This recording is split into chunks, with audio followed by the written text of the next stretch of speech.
ജീവിതത്തിൽ ആദ്യമായിട്ട് ഞാനൊരു ടോപ്പ് തയ്ക്കാൻ പോകുന്നതിൻ്റെ ഒരു സന്തോഷത്തിലാണ്. അപ്പോൾ സാധാരണ ടോപ്പല്ല, അംബ്രല കട്ടാനായിട്ട്. ഇതുവരെ ഞാൻ അംബ്രല കട്ട് ചെയ്തിട്ടില്ല. അല്ലാത്തപ്പോൾ ഞാൻ എനിക്ക് വേണ്ടിയിട്ട് വീട്ടിലിടാനൊക്കെ എന്താ പറയുക, നമ്മൾ വീട്ടിൽ ഇടാൻ വേണ്ടിയിട്ട് ടോപ്പ് പാൻറ്റ് ഇതും തയ്ക്കാറുണ്ട്. പക്ഷേ ഇത് ഞാൻ ആഗ്രഹിച്ച് കുറേ നാളുകൊണ്ട് ആഗ്രഹിച്ച് ഞാൻ തയ്ച്ച ഒരു സംഭവമാണ് കേട്ടോ. അപ്പോൾ ഇത് ഉമ്മയുടെ സാരിയാണ്. അപ്പോൾ പുറത്ത് കൊടുത്ത് തയ്ക്കാമല്ലോ എന്ന് വിചാരിച്ച് കൊണ്ടുവന്നതാണ്. പക്ഷേ ഞാൻ വിചാരിച്ചു എന്തുകൊണ്ട് എനിക്ക് ചെയ്തുകൂടാ. അപ്പോൾ ആഗ്രഹിച്ച് ചെയ്തതുകൊണ്ട് തന്നെ ഞാൻ അതിനുവേണ്ടി ഒരുപാട് കഷ്ടപ്പെട്ടു. 3 ദിവസത്തെ കഷ്ടപ്പാടായിരുന്നു, 1 2 അല്ല 3 ദിവസത്തെ കഷ്ടപ്പാടായിരുന്നു. കാരണം ഞാൻ പ്രൊഫഷണലായിട്ട് ചെയ്യുന്നൊരു സംഭവമൊന്നും അല്ലാട്ടെ സ്റ്റിച്ചിങ്. എനിക്കറിയാവുന്ന രീതിയിൽ, എന്നെക്കൊണ്ട് പറ്റുന്ന രീതിയിൽ ഞാൻ ചെയ്തതാണ്. ഭയങ്കരമായിട്ട് അങ്ങ് പെർഫെക്ഷൻ ഒന്നും ആയിട്ടില്ല, പക്ഷേ എന്നെക്കൊണ്ട് സാധിക്കുന്ന രീതിയിൽ ഞാൻ ചെയ്തിട്ടുണ്ട്. പിന്നെ എന്തെങ്കിലുമൊക്കെ മിസ്റ്റേക്ക് ഉണ്ടെങ്കിൽ ഞാനാണല്ലോ സഹിക്കുന്നത്, ഞാനല്ലേ ഇടുന്നതാണ്, കുഴപ്പമില്ല.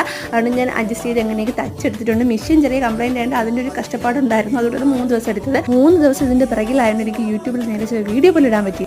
ആഗ്രഹിച്ച് ഇഷ്ടപ്പെട്ട് കഷ്ടപ്പെട്ടതിൻ്റെ ഒരു സന്തോഷമാണ് എൻ്റെ മുഖത്ത് കാണുന്നത്.